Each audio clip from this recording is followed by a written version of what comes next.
Hello everyone, this is Rick Morgan, and I sort of did a deep dive on this staple tool, having overwhelmingly positive responses. I was thinking that no one is gonna want this stupid thing, but a lot of people, like 80 people, say that they wanted it. So I was like, okay, well I'll make it. So could not help myself. I ended up making 13 revisions, and I have literally made probably 600 to 700 prototypes in the last week after that. And I've tried them. I've pulled I have a whole short box of comics. I've been pulling staples out, putting staples in, understanding what worked, understanding what doesn't, going back and forth, flurry of staples flying, flurry of plastic being cut, 3D printed water jet cutting things, polishing, doing all kinds of stuff. And I think I found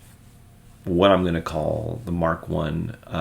Incidentally, I appreciate all of the naming suggestions, and my kids had some semi-vulgar suggestions of their own to add to the list. Something to do with bathroom humor tools. I loved Stay Pal. I loved Staple Buddy. Staple Aid was perfect. It was really great. I don't like misspellings of words, so I didn't want to misspell staple some other way. But I went with Capable Staple Tool. I am essentially a pragmatic person at heart, and Capable Staple is fun to say. So there you go, Capable Staple Tool.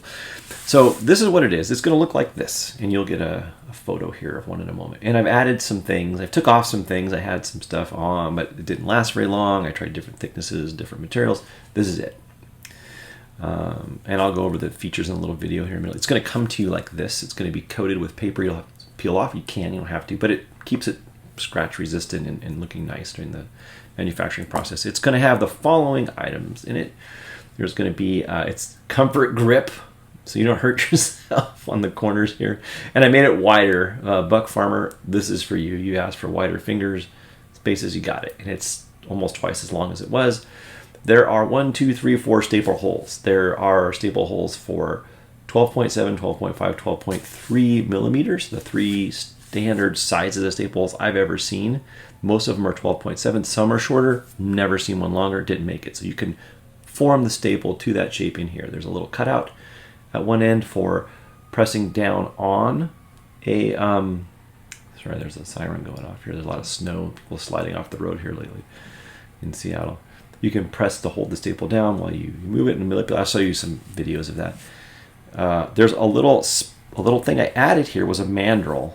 More than one person asked, hey, can you bend a staple so that it looks round again and not just flat? Most of them are flat. I did a good survey, and 8 out of 10, maybe 9 out of 10 were flat folded, but some are round.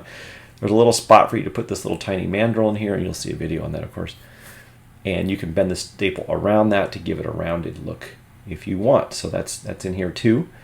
I had all kinds of other things. I was going to slide some, this under the staple, make this a staple tool. It's plastic, so you could get under there and pry it, but it required me to make the plastic so much thicker that it wouldn't work right for other purposes. So in the future, it may be more than one tool that ends up working out to be the right thing. But for now, this works, and I've got a couple dozen of them made that you can purchase now. And this is a small piece of plastic, but this is near and dear to my heart. It is a tremendous amount of labor and effort went into this, and design work. And I'm hoping to make more after this if these someday ever sell out. And so I hope you like it. I hope it's useful, and if you have any design improvements, I'd be happy to consider them. But otherwise, you can see the video. There's a demonstration of me using the tool, and there will be a link down below from which you can find it. And anyway, thanks again for all your input, everybody. It really means a lot. The support on this community is really fantastic, and it makes me want to get up in the middle of the night and start designing and building things. I really don't have the same love I had for cleaning comics anymore. I don't do it anymore. I have enough to clean. I do it just as favors for friends anymore. But my real love is teaching you to do it yourself. And and also doing the R&D to give us tools to protect these books. You know, who knows how many more years they're going to be even printing the things, and so it's nice for us to save the ones that we have, and I appreciate the opportunity that you allow me to do this, and I hope that you enjoy these things. I know I'm rambling at this point, waxing sentimental, but anyway, I'll shut up. Thanks for watching the video. Take care. Bye-bye. So these first two, this 12.7 is the standard staple size. So if you have the standard staples, should fit right just like that into this hole. So this helps you to form the staples to the right distance. Some of them are shorter. I've never seen any that are longer than 12.7 millimeters. So that's why they exist that way. This, and I'll show you how we use it to remove stuff. So this little tool here that comes with this part is used to help bend the staples to some people might want a round shape. So you put the staple underneath there. I'm gonna do this not in a book so that it's easier to see what I'm doing. And then you hold this guy here. I guess it's kind of hard to do it not in a book. And then what you do is you can form the staple around this mandrel like this. If you can see what I'm doing. So what you'll do is you hold this little guy down here. I'm just showing this for instructional purposes. And you just form the staple around that mandrel right there. And in this case, I'm gonna use a pair of pliers and bend it so it's rounded like that. See, it's rounded. And then when you push it down, I'm doing this out of the book so you can see it a little easier.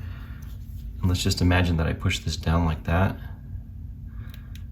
It'll have that more rounded shape to it that people want. So let's see that? Put it down here so you can see. That gives it that shape. So some people have said they didn't want the flat shape, but that bending it around this mandrel gives it that rounder shape. I don't prefer it myself, but I made that as an option, as a request for somebody. So, because if you were to just fold it flat on the other end, it would look like this. So that's the two differences you can get. Now you just have to form it a little bit around this mandrel. You don't do it the whole way. So I'm going to show you now next how to use the tool to get staple out. Okay, record. Okay. Sorry. Okay, so this is how we use it. So this part of the staple tool has there's a little cutout on this part right here. So what you do is you can use it to hold this part of the staple down here. And I formerly said not to use metal tools, and this one's coated in Teflon, but I think it's actually okay to do it if you push it out of the way first a little.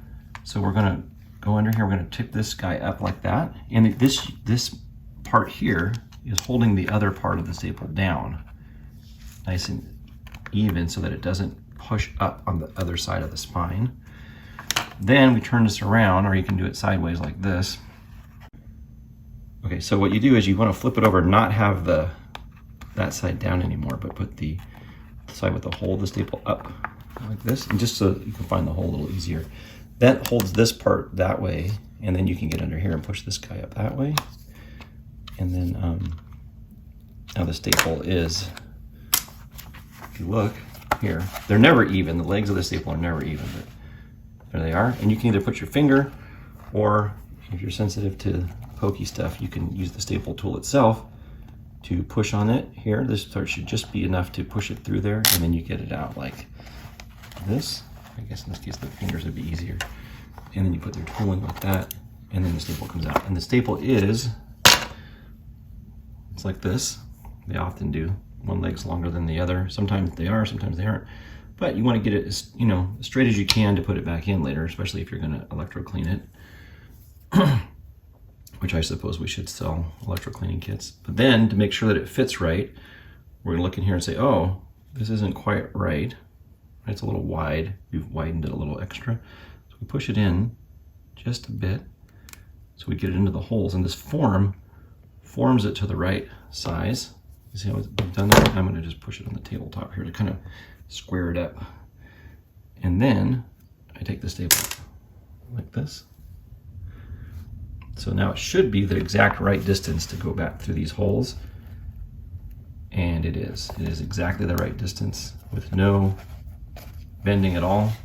It sizes it exactly. So then we push it in here.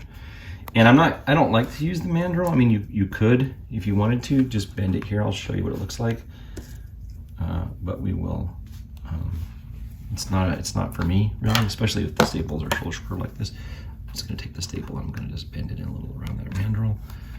And this one here, the same way. I just hold this thing here. And you think, oh, I'll just hold it with my fingers, but it's very hard. Your fingers get in your own way there.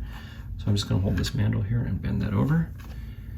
You don't have to go all the way over. You can just go like that. And then from there, you just, what I'll do is I just hold this tool on one half of it like that and just push it down just like this. I can actually do both ends at once. Actually, you can just, I don't need the tool for that. There we go. And then I come back and just sort of smash it down with either end of this tool. And it's good. It's not quite good. Let's get it here. And it is, I'm gonna hold this with this guy here. There we go. Now it's good. I could actually hold this with the tool because it's got the little cutout here. I almost need two tools actually to do this properly.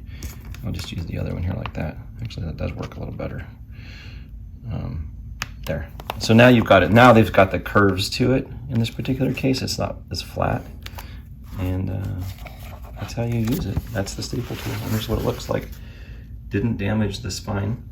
Here, you can see. Putting that in, so it looks fine.